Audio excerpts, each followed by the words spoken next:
looking at more like the differences you experience from going from either Germany to Austria, Austria to Germany. The best explanation that I received was actually from a member in Austria. He talked about the Germans. They're kind of very order oriented. Like, what's the rule? How are we going to follow it? Who's responsible for this, this, this, and this? And kind of very methodical in what they do. And then he talked about kind of the Italians and more the Spanish people and how they're pretty relaxed. They're kind of like, well, why should we do this? I mean, like, we can just relax. And then he talked about Austria was kind of a mix between the two.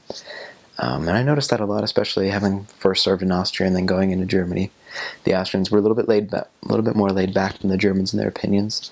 They still shared a lot of the traits with the Germans and like being pretty efficient in what they did. There was usually a pretty good order to how things went, but they were usually a little bit more laid back.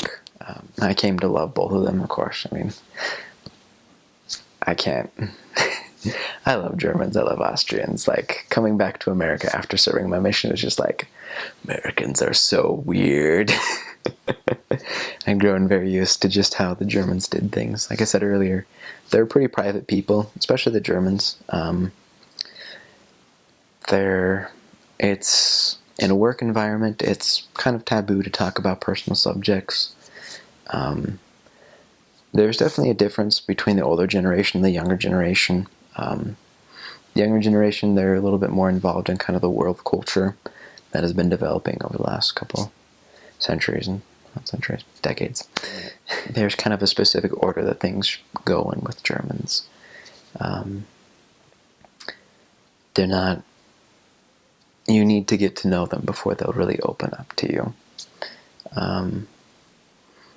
And it's just like getting to know anyone else. When you get to know a German, start at the surface level, just kind of, hello, how are you?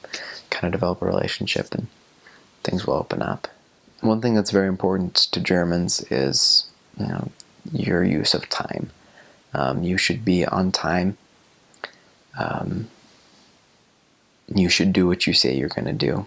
Be reliable. And just make sure that you're honest. They will really admire that. They appreciate that honesty very much. And if you say you're going to do something, I said, do it. If you say you're going to be somewhere, be there at that time. Preferably early, but be there.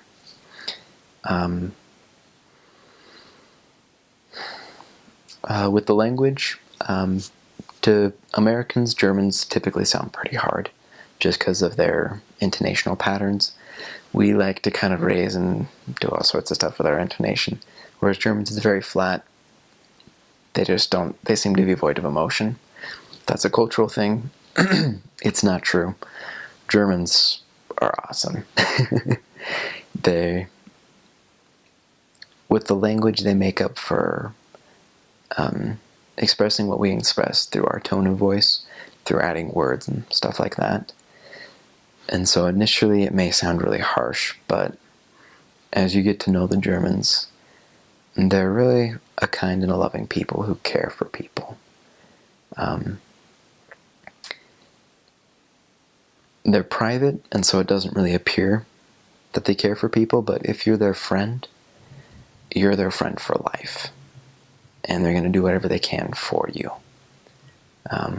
Their loyalty to their friends is something that I really admired when I was out there.